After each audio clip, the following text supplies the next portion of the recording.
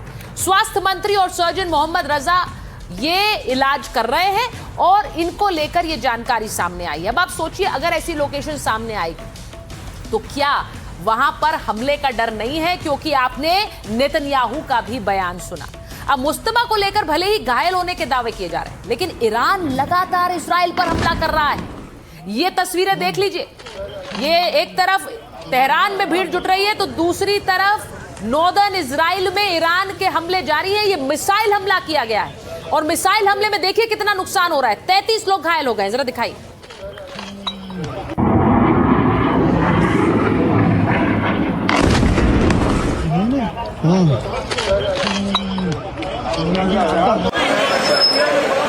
ये तस्वीरें northern Israel की, जहां तबाही के निशान आपको साफ नजर आते हैं। इजराइल में भी तबाही मच रही है। अगर ईरान मिसाइल हमले कर रहा है तो वहां पर भी इमारतें ध्वस्त हो रही हैं, वहां पर भी लोगों की जान जा रही है और वहां पर भी अस्पताल में लोग पहुंच रहे हैं।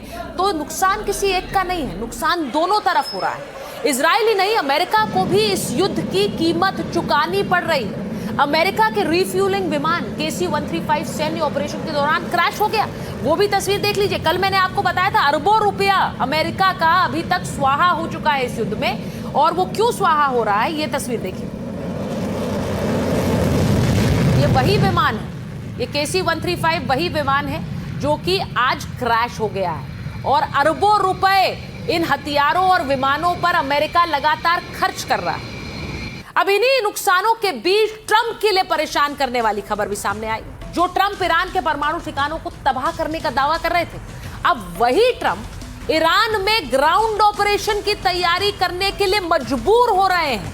आखिर जीत गए हैं अगर वो जंग, तो जमीन पर उतरने के बारे में क्यों सोच रहे हैं? ईरान ने अपना यूरेनियम, कहा जा रहा है, एक ऐसी जगह पहुंचा दिया है जहां तक पहुंचना अमेरिका की मिसाइल्स के लिए मुश्किल है, उसके B-2 बॉम्बर्स के लिए भी मुश्किल है, और इसीलिए इस ठिकाने तक जमीन पर उतरना जरूरी होगा।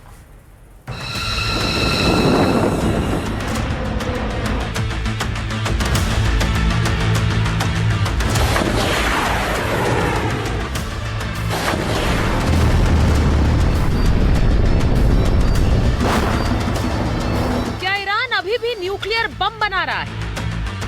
क्या ईरान का यूरेनियम भंडार अभी भी सुरक्षित है? क्या ईरान के परमाणु ठिकानों को तबाह करने में ट्रंप फेल हो गए? ये वो सवाल है जो अमेरिकी खुफिया एजेंसी की रिपोर्ट सामने आने के बाद उठने लगे, क्योंकि युद्ध अब निर्णायक मोड़ पर है। इजरायली लड़ाकू विमान ईरान में 200 से ज्यादा ठिकानों पर हमले कर चुके हैं। ईरान भी मिडिल ईस्ट में कई अमेरिकी बेसों को निशाना बना चुका है। ट्रंप पहले भी कह चुके हैं कि युद्ध का मकसद ईरान में रिजीम चेंज और परमाणु कार्यक्रम को तबाह करना है। लेकिन युद्ध के 2 हफ्तों के बाद ये सामने आया कि ईरानी वैज्ञानिक परमाणु हथियार बनाने की दिशा में काम कर रहे हैं, और जिस गुप्त ठिकाने पर यह हो रहा है उसका नाम पिकैक्स माउंटेन। अमेरिकी इंटेलिजेंस का मानना है कि ईरान ने अपने बचे हुए 900 पाउंड यूरेनियम स्टॉक को पिकैक्स माउंटेन में शिफ्ट कर दिया, जो कम से कम 11 परमाणु बम बनाने से बस कुछ ही कदम दूर है। पिकैक्स धरती की बहुत गहराई में है और लगभग अभेद्य बंकर है। ये ईरान में स्थित एक गुप्त और गहरी परमाणु सुविधा है, जो नतांज के पास जाग्रोस पर्वतमाला में बनी है। यही यूरेनियम संवर्धन या सेंट्रीफ्यूज निर्माण होने का संदेह है। यही 24 घंटे ईरानी वैज्ञानिक काम में जुटे हैं। ऐसा माना जाता है कि यहाँ बंकर बस्टर बम भी काम नहीं कर पाएगा। ऐसे में बूट्स ऑन ग्राउंड ऑपरेशन के जरिए ही न्यूक्लियर ठिकानों को तबाह किया जा सकता है। हालांकि ईरान की परमाणु सुविधाओं के खिलाफ हमले शुरू भी हो चुके हैं। ऑपरेशन राइजिंग लायन में हमने पहली बार ईरान के विशाल मिसाइल भंडार को ध्वस्त किया और साथ ही अतिरिक्त मिसाइलों के निर्माण संयंत्रों को भी भारी नुकसान पहुंचाया। हमने ईरान की परमाणु परियोजना को भी ध्वस्त किया, जिसमें वरिष्ठ ईरानी वैज्ञानिकों को गंभीर आघात पहुंचना भी शामिल है। पिछले साल 12 दिन चले युद्ध के दौरान अमेरिका और इजराइल ने ईरान की परमाणु सुविधाओं पर कई हवाई हमले किए थे। ट्रंप ने दावा किया था कि तेहरान का परमाणु कार्यक्रम पूरी तरह से नष्ट हो गया है, लेकिन अब पिकैक्स माउंटेन को लेकर जो रिपोर्ट सामने आई, उसने सबके कान खड़े कर दिए। वॉशिंगटन स्थित foundation for defence of democracies think tank के मुताबिक माना जाता है कि तेहरान पिकैक्स माउंटेन में एक नया न्यूक्लियर ठिकाना बना चुका है। ईरान पर यह भी आरोप है कि उसने अपने नतांज से लगभग 1 मील दूर स्थित पिकैक्स माउंटेन पर एक नई अत्याधुनिक किलेबंद सुविधा का निर्माण किया है। इजरायली मीडिया का कहना है कि पिकैक्स में ईरान का परमाणु ठिकाना लगभग 330 फीट नीचे हो सकता है, जो फोर्डो से भी 30 फीट ज्यादा गहरा है। यही वजह है कि अमेरिकी राष्ट्रपति ग्राउंड ऑपरेशन का इशारा बार बार करते हैं। जमीनी तैनाती ही परमाणु कार्यक्रम को तबाह करने का एकमात्र तरीका हो सकता है।